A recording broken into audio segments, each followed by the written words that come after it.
Messy table, what are your secrets? What do you have for me today? My project for this Warbla involves this. Dum, dum, dum. You notice it's missing something? Right there. It's got a hole in it. I am going to make a jeweled piece that goes in the middle of it, but I have to use a small piece of Warbla to finish it off. And the rest of it's actually sitting over here. There it is right there. Yep. Goes right there. Doing this with one hand so we get to do acrobatics. And let's Loki point. From about there all the way back to just covering up the first part of the battery covers here is going to be covered in Warbla, and then that's going to be cord wrapped. I'm going to cut out a little hole right there for the switch, and then that should be the final step, and this will be complete.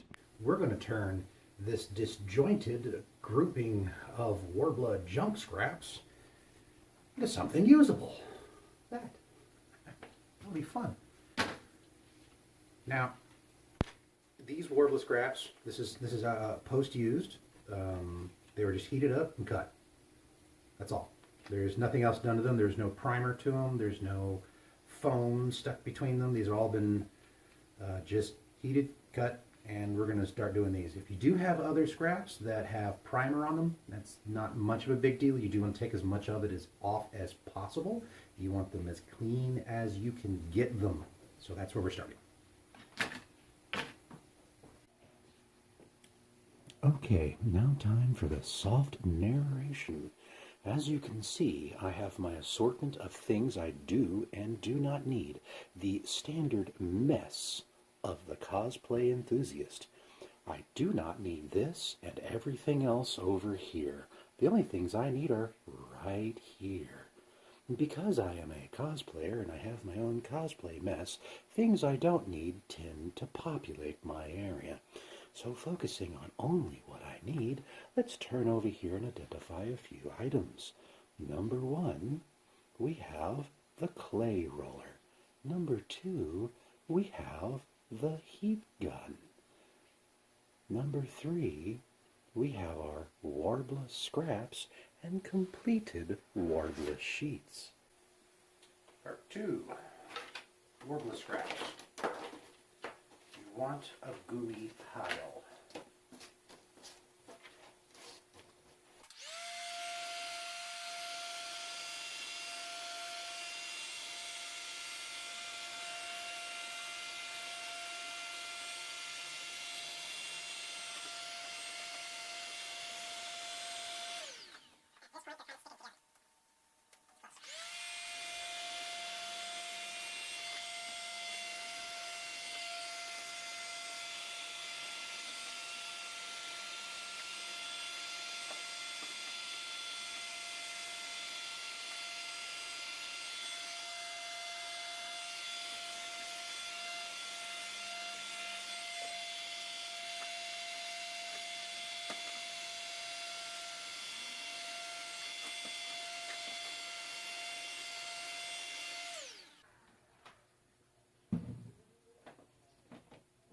Gooey pile, but it's too big.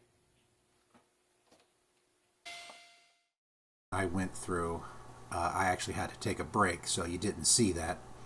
But I came back and they were a little hard, so I had to put them under the heat gun for a little while longer. But what you're watching is me continuously and repeatedly roll them through, or roll a piece through, the clay roller. Two very, very, very important things about a clay roller. A clay roller cannot be too hot and it cannot be too cold. It's got to be a little warm when you roll your first piece through, or it will stick.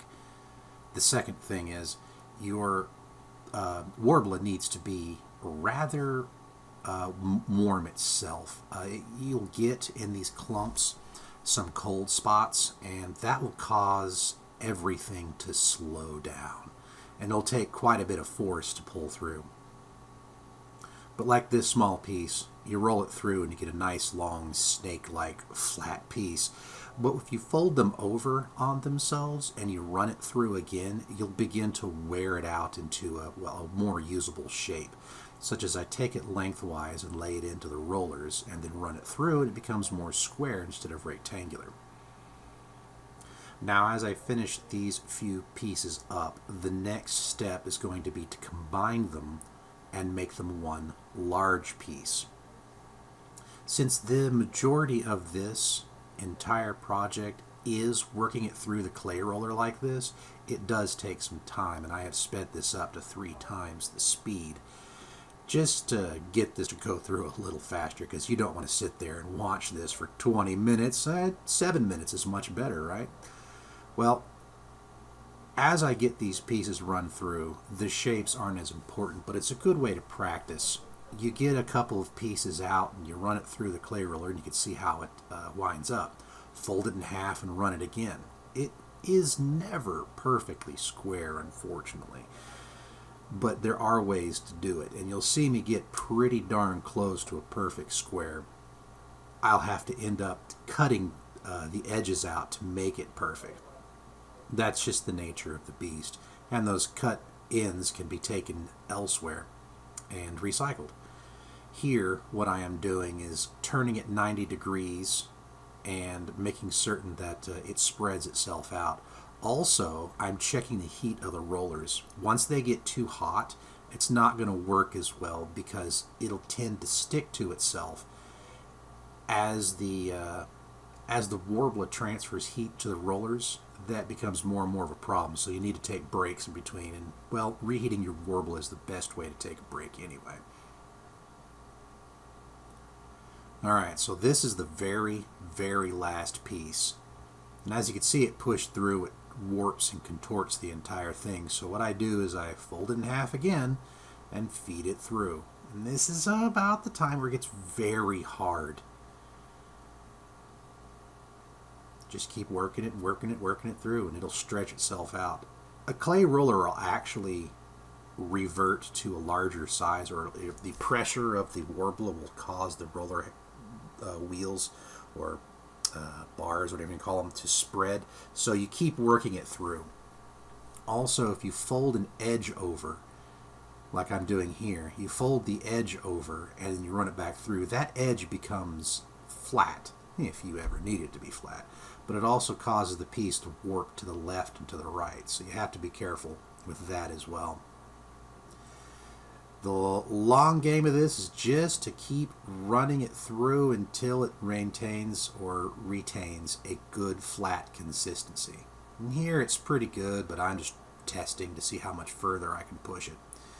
And as you can see, it's pretty darn good.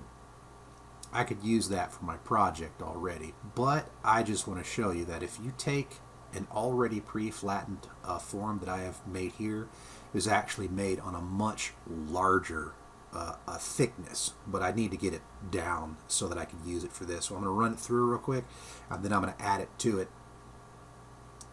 And again, I'm turning it 90 degrees, and then I'll add it to the larger piece, and we're going to make an even bigger piece. The only limitations to the size of this is the limitation of your roller. Mine has a width of about 6 inches, so I'll not be able to make anything any wider than that, but I can make it long. And the only trick to that is you just have to make certain that it doesn't catch on itself. And that's it. Just keep running it through, and as long as you can pull it from the bottom, you're good.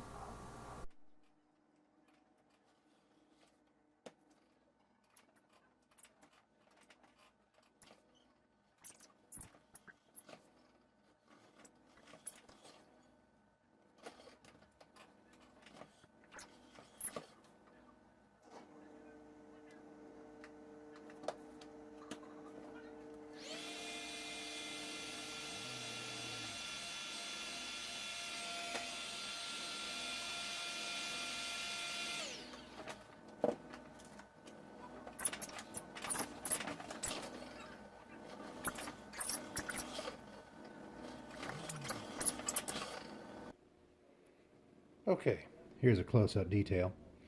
You can barely see right there where the multiple pieces started to mesh. But if you noticed, I kept folding it over on itself so that I can get it more and more, well, mixed seamlessly. That's an actual bump in the table. Haha. But, yeah, I can make it more square by continuing to fold it over on itself and working it over and over again. But as you can see, this part is pretty square. The longer it is, the more it has a tendency to vary from side to side in your clay roller. So you start to get it to, like this side right here was scraping against the edge here. So it started changing the shape to, well, more tapered because of that. So that'll happen. It'll also stretch it out on one side more and start to do it. So you just fold it back over and do it again until you get to the square as possible. And that's pretty darn square. For my project, I probably only need that much. I can't do a video without putting my face on the camera at least once. All right, so I'm going to show you a table I made for this. Sorry. This is my Warbla table. That is just aluminum tape taped to the sides. I've got some supports there to block it off on the sides. Ooh, there's something gooey on it. Other than that, yeah, it's for putting Warbla on, heating it. The aluminum reflects the heat back onto the Warbla, so your heating times are more efficient. And if you haven't made one, it's very easy to do. It is simply made out of a 3/4 inch piece of plywood. You don't have to use 3/4 inch. You can use 1/2 inch. You could use 3/8 of an inch, just whatever. You can make one of those little lap tables that you see, you know, those writing desk tables with the padding underneath, and you can put it on top of your lap, cover it in foil, and that will work just fine. You can use your standard kitchen grade foil. You do not have to use foil tape. Your aluminum foil. Use that. You can get a spray adhesive like Super 77, spray it onto the surface, and then lay that right down onto it, and that'll work just fine. And that helps your projects heat up. You don't ruin any surfaces, and you don't pick up odd debris like I actually did in this project. And with that, a little bit about the clay roller here. I actually had to do 2 takes.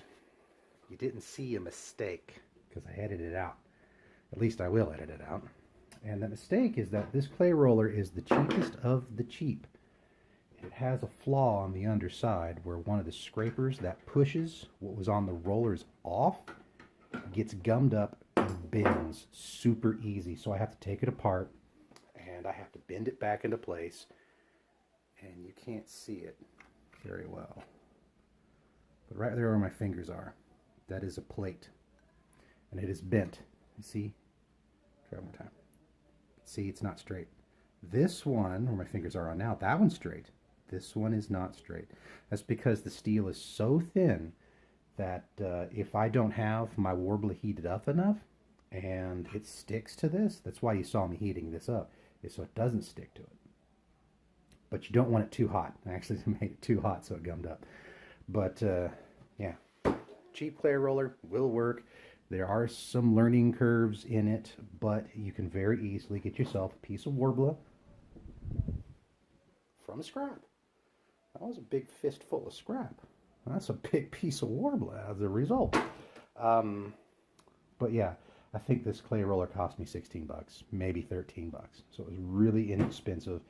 And if you could recycle old scraps of Warbla like that, you're going to save yourself a lot of money in the long run.